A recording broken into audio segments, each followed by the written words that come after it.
you, and welcome back to my channel, or welcome for the first time if you're new here and you don't know who I am.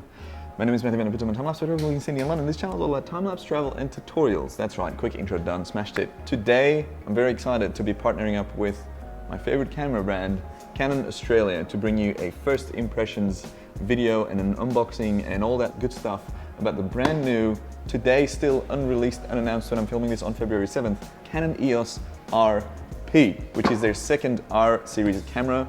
It is a very fun and exciting camera from what I can tell, and I'm excited to get going. So this video, as I mentioned, unboxing, spec sheet, an impression of where this camera fits on Canon's lineup, and what I like and what I dislike about the camera upon first review. So keep in mind, there's no way that this can be a complete hands-on camera review, so don't give me hate for that.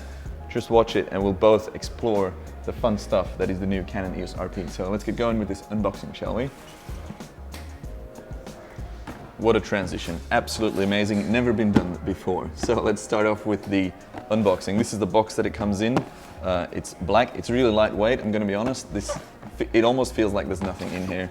It's got a little image of the camera up front. I'm not sure if that's gonna focus. Let's try that camera. There we go, much better. So, bam, and straight away we see the new kind of packaging that Canon's been using. There is a manual, there's a battery charger and a battery. Now this battery is the LPE17, so that's not what we find in the 60 Mark II, but it is a good battery because it's Canon and their batteries last. This is the charger, comes with a charging cable as well. I mentioned the, look, that's all it is. There's a camera and the strap, so that was maybe the quickest unboxing I've ever done. A strap that says EOS RP, I like that. And then here in this plasticky thing, we have the actual camera. And the actual camera is, on first impression, which is what this video is about, really light, really small. It's a small grip, but we have something for that later. And yeah, it's just it looks a lot like the Canon EOS R, I'm gonna be honest. It looks a lot like it, but first thing I noticed, it doesn't have that top LCD, but we'll talk about that later. Bam, let's power it on. There we go, no card in camera, so I gotta find a card. Nope, maybe this one. There we go, where does that go? So the card goes in the bottom. Here we have it, this is Canon's brand new EOS RP. It's their entry-level full-frame mirrorless camera. It's the lightest and I think smallest full-frame Canon to date. It's pretty fun to be holding it right now. Where does this camera situate itself on the Canon camera lineup? It is between the 60 Mark II and the EOS R. So it's got elements from both that fit into this really small body. Speaking of small, you see that grip? You see how I've got a pinky missing? We've actually got an accessory for that, but I'll talk more about that later. Let's take out the mount adapter, EF to EOS R. Pretty straightforward. A little bit of paperwork, a little bit of bubble wrap. And I feel like, yeah, it comes in a pouch. So here we have a little pouch, which contains the actual adapter, which will allow us to use EF lenses on the R camera. So now I can mount any of my EF lenses on here, which is really quite exciting. And you see how it adds a little bit of distance just so the, I guess all the optics work properly. But now I can literally grab any camera I've got here, my 24-70, 24mm EF lens, slap it on there. So this adapter opens up a whole world of lenses for your new camera system, so that's really exciting. They also have these in different models where you can actually add the control ring to the lens in case it doesn't have it. This is the RF 35mm f1.8 macro IS STM. I love STM lenses, they're great for video, they're really quiet to focus. 35mm is one of my favorite focal lengths. It is still kind of wide, but just a bit tighter than 24, which allows you to frame things up differently. You don't need the adapter anymore. We slap that one on there, and straight away the autofocus is on. So it's got a stabilizer, autofocus or manual focus, and it's got that step ring. What I've been told, you hear that? That clicks now. When you go in video mode, you can use that to change settings like your aperture, and then it's actually step-less, so there's no steps then. It kind of opens up a new way of shooting. Let's have a look at this, shall we? The size of it is not huge. You see my hand is bigger than the total grip length. So what we have for that is quite a fun little new accessory that comes in multiple colors. I think I've seen black, red, and blue, and today we have this metallic red looking, what do you call it? It's called a extension grip, EGE1. So for that we need to take off this little door and then literally just mount that on there.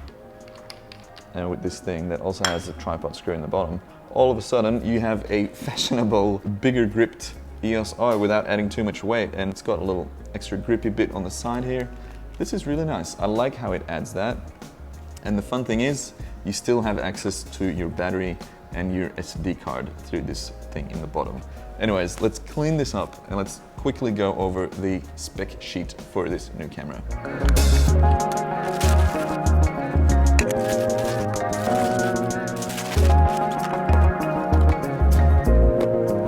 Right, all cleaned up. That looks just slightly better than that mess that it was before. Now, I want to talk to you briefly about the main specs. If you want the full spec sheet, obviously you can go check that out online, but here are the main specs of the Canon EOS RP. First up, megapixel count. This is always funny seeing the Canon rumor websites trying to figure out how many pixels are in new cameras, but I can tell you that the Canon EOS RP has 26 megapixels. The ISO range, which is also something a lot of people always talk about, goes from, if you modify it from the standard settings, it goes all the way from 50 to 102,400. 102,400, yeah, that makes sense. It has anti-flicker shooting, and it also has 4K video mode, which is very exciting. It does have a crop factor, but that is not the worst crop factor in the world.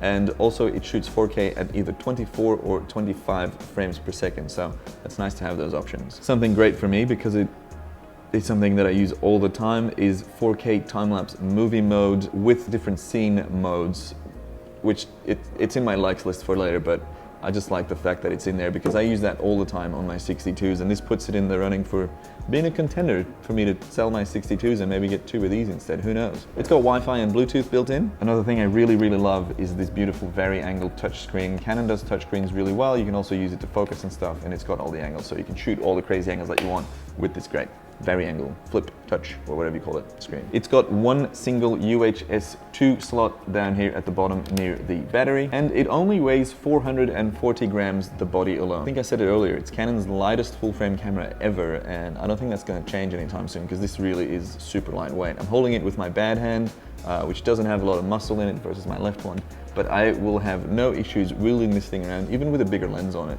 It's yeah, it's just super lightweight. And then finally, it's got a Digic 8 processor built in to process all your images and your videos.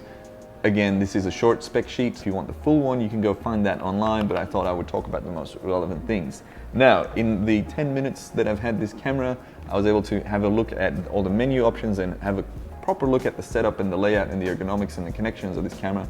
So let's talk about the likes versus dislikes. First up, here's what I like about the camera. The ergonomics of the camera are great. It's a Canon camera, so you know it is built with a lot of shooting in mind. The way the buttons are laid out and the way they all feel and work and click, it's just really good. It's quality. It also has weather sealing, which I think is on par with the 6D Mark II, so it's good. It's not 1D level or 5D level, but it's good enough. And if you've seen my Chinese New Year production vlog for this year, you will see how much pressure I put on the 6D's water sealing, or weather sealing, I should say.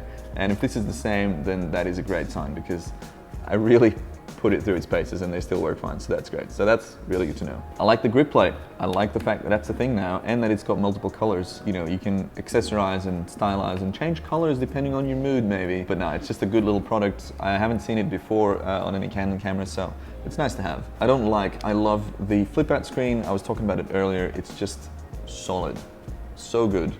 Great for vlogging, great for filming yourself like I'm filming now. I've got to connect like a whole display on top of my camera, but yeah, this would have solved that for sure. So touchscreen and touch and drag also, by the way. So if you're shooting, you can actually use the touchscreen and you can customize it how you focus with that. It's called touch and drag. If you don't know it, look it up. It's pretty damn cool. Then there's this side of the camera which has a lot of ports. So there is a remote port, there is a microphone input and a headphone output. So that's really good. Then it's got a mini HDMI and a USB-C. And what I love about this is the fact that there's all these connections on an entry-level full-frame camera. So that's really great. Remote-wise, it's got the 2.5mm jack, so you can buy Canon's adapter for the TC80N3 remote, or you can get something like the Hanel capture receiver, which comes with 2 cables. One is like the 5D/6D connection, and the other one is the 2.5mm jack. That would plug straight in here, and then bam, you get a wireless remote. Oop. Or, of course, you use all the built-in time-lapse functions, but more about that later. The USB-C port allows you to charge the camera while shooting. That's new, that's really exciting. I love that because that means that I can just shoot this on a huge time lapse and let it run forever as long as there's a decent battery plugged externally, because eventually this one will run out, but then you can charge it from, I guess even from like a wall plug that you just push a USB in, so that's pretty cool. The HDMI also has HDR video output. I haven't tried that yet, but it's something that's exciting that it's there. I know very little of HDR video, so I'm not going to be talking about that too much, but it also has HDR video built in, which I've read in the menu protects your highlights and should be good. Maybe we'll do a proper test of that someday, but yeah, the fact that it's in there is also quite nice. It's got built-in digital stabilization, and you can modify the level of how much it actually stabilizes, which I've seen crops in just a little bit or just a little bit more.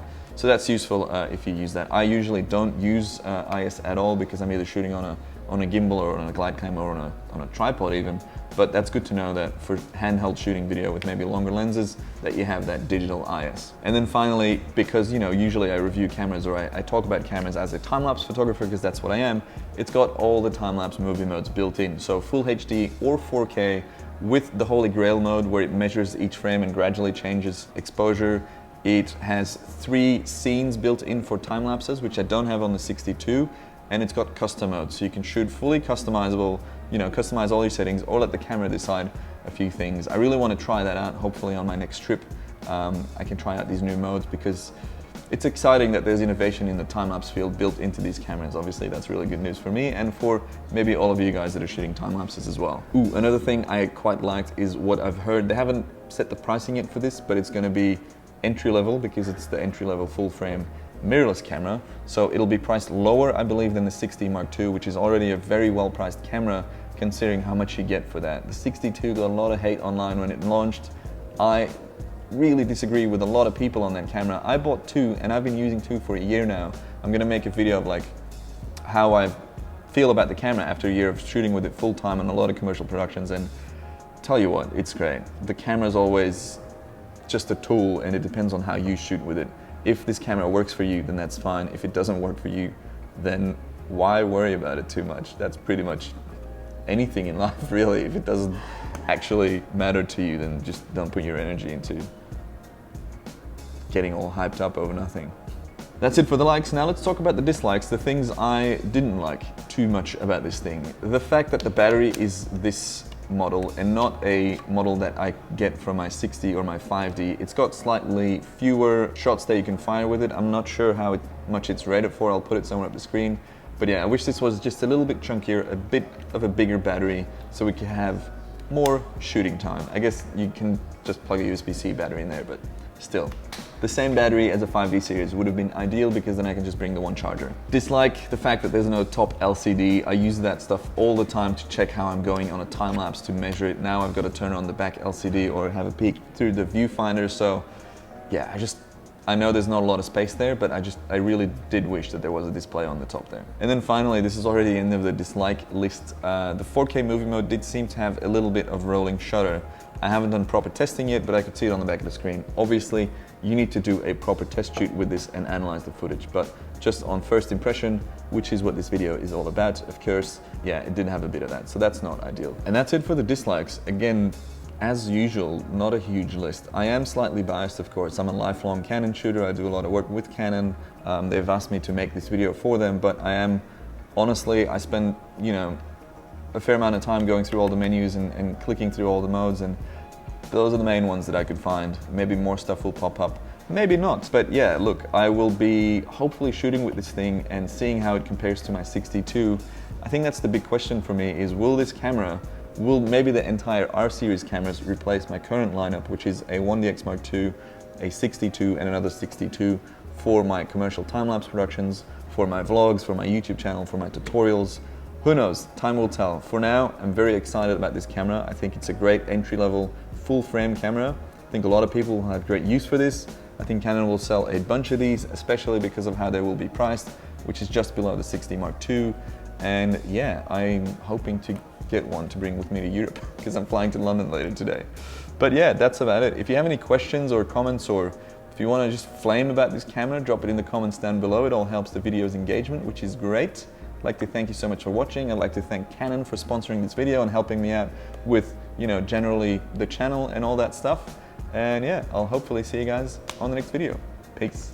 Here's a little BTS look at the filming setup. So I've got a 62 with a 7200 for the long shots, the details of me unboxing. The main camera is the 1DX Mark II paired with my favorite 24-70 lens. I've got a Rode wireless audio kit. Then I've got my Samsung Note 9, which is connected via a USB-C to normal USB to USB 3. And then on this phone, I'm running an app called DSLR Controller, and that shows me all my settings and my framing and everything.